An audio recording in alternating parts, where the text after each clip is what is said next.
2025 November 8 Siraj editorial. Azhikkal വടക്കൻ കേരളത്തിന്റെ സമുദ്രകവാടം. മുഖച്ഛായ മാറാൻ ഒരുങ്ങുകയാണ് കണ്ണൂർ അഴീക്കൽ തുറമുഖം. തുറമുഖ വികസനത്തിന് മലബാർ ഇന്റർനാഷണൽ പോർട്ട് സമർപ്പിച്ച വിശദ പദ്ധതി റിപ്പോർട്ടിന് ബുധനാഴ്ച ചേർന്ന മന്ത്രിസഭാ യോഗം അംഗീകാരം നൽകി കഴിഞ്ഞു. 2026 നിർമ്മാണം ആരംഭിച്ച് 2031 പൂർത്തീകരിക്കും വിധമാണ് പദ്ധതിയുടെ രൂപകൽപ്പന. വലിയ കപ്പലുകൾക്ക് നങ്കൂരമിടാനാകുന്ന തരത്തിൽ 14 മീറ്റർ ആയിരിക്കും ചാനലുകളുടെ ആഴം. 3.5 കിലോമീറ്റർ പുലിമുട്ട്, 1/2 കിലോമീറ്റർ ബർത്ത് തുടങ്ങി അനുബന്ധ സൗകര്യങ്ങളും വർദ്ധിപ്പിക്കും. വികസനത്തിലേക്ക് കുതിക്കാൻ ഒരുങ്ങുന്ന ഈ കടൽ തീരം നിശബ്ദമായൊരു കടൽപാതയായിരുന്നു മുൻകാലത്തും. 18-19 നൂറ്റാണ്ടുകളിൽ ബലപട്ടണം പോർട്ട് എന്ന പേരിലായിരുന്നു ഇതറിയപ്പെട്ടിരുന്നത്. അന്ന് അന്താരാഷ്ട്ര വ്യാപാരത്തിന്റെ കവാടങ്ങളിലൊന്നായിരുന്ന ഈ തീരത്ത് അറേബ്യൻ വ്യാപാരികളുടെയും യൂറോപ്യൻ മിഷനറിമാരുടെയും കപ്പലുകൾ നങ്കൂരമിട്ടിരുന്നതായി രേഖകൾ പറയുന്നു. ബ്രിട്ടീഷ് ഭരണകാലത്ത് മുംബൈ ആസ്ഥാനമായ റൗണ്ട് ദ കോസ്റ്റ് കമ്പനിയുടെ കപ്പൽ സർവീസ് നടത്തിയിരുന്നു ഇവിടെ. വളപട്ടണത്തെ വെസ്റ്റേൺ ഇന്ത്യ കമ്പനിയുടെ ഹാർഡ് ബോട്ട് ഉൽപ്പന്നങ്ങൾ കയറ്റി അയച്ചിരുന്നതും കൊച്ചിയിൽ നിന്ന് കണ്ണൂരിലെ വ്യാപാരികൾ ടൈൽസ്, മാർബിൾ തുടങ്ങിയ ഉൽപ്പന്നങ്ങൾ കൊണ്ടുവന്നിരുന്നതും ഈ കപ്പലിലായിരുന്നു. ബ്രിട്ടീഷ് ഭരണത്തിന്റെ അവസാനത്തിലാണ് ഈ കപ്പൽ സർവീസ് നിലച്ചതും തുറമുഖത്തിന്റെ പ്രൗഢിക്ക് മങ്ങലേറ്റതും. സ്വാതന്ത്ര്യാനന്തരം അഴീക്കൽ തുറമുഖ വികസനത്തിന് പദ്ധതികൾ പലതും പ്രഖ്യാപിക്കപ്പെട്ടു.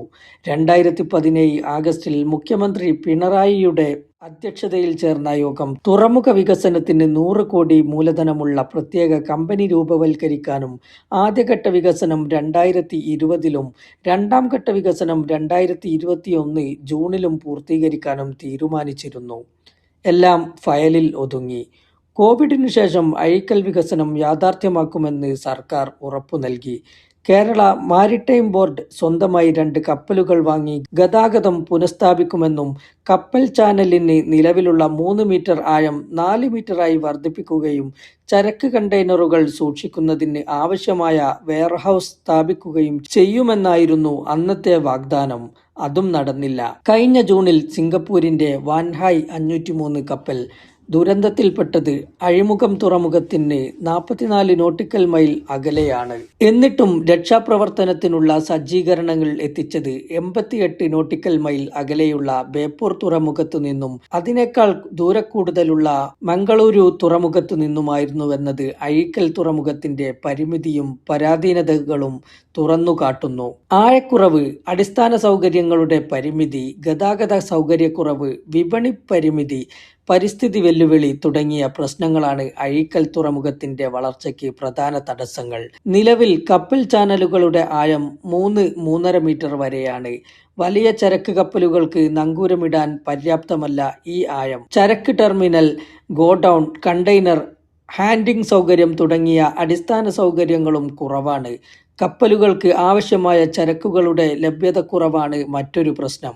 വളപട്ടണം പുഴയും അറേബ്യൻ സമുദ്രവും ചേർന്ന പ്രദേശത്താണ് തുറമുഖമെന്നതിനാൽ മണൽച്ചലനം, തീരമാറ്റം, വെള്ളപ്പൊക്കം തുടങ്ങിയ പ്രകൃതി പ്രതിഭാസങ്ങൾക്കും സാധ്യതയുണ്ട്.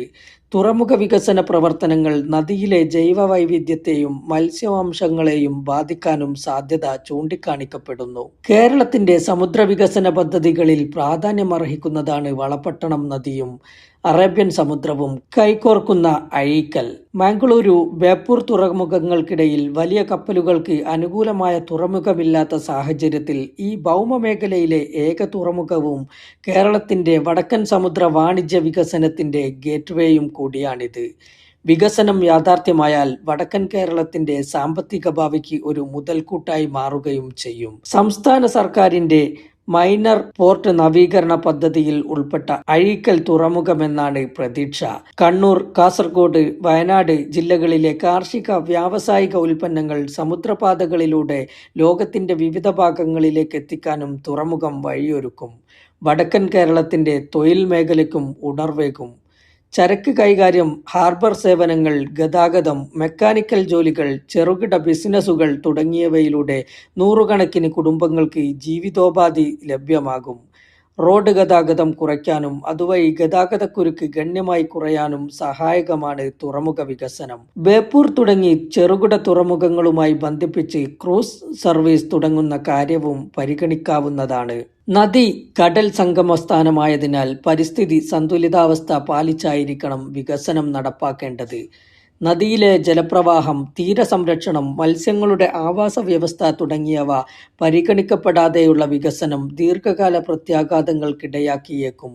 തുറമുഖ വികസനത്തെ തുടർന്ന് മത്സ്യബന്ധന സമൂഹങ്ങളുടെ സ്ഥലം മാറ്റം അനിവാര്യമായതിനാൽ പുനരധിവാസം ഉൾപ്പെടെ അവർക്ക് നീതിയും സംരക്ഷണവും ഉറപ്പാക്കാനുള്ള നടപടികളും ആവശ്യമാണ്.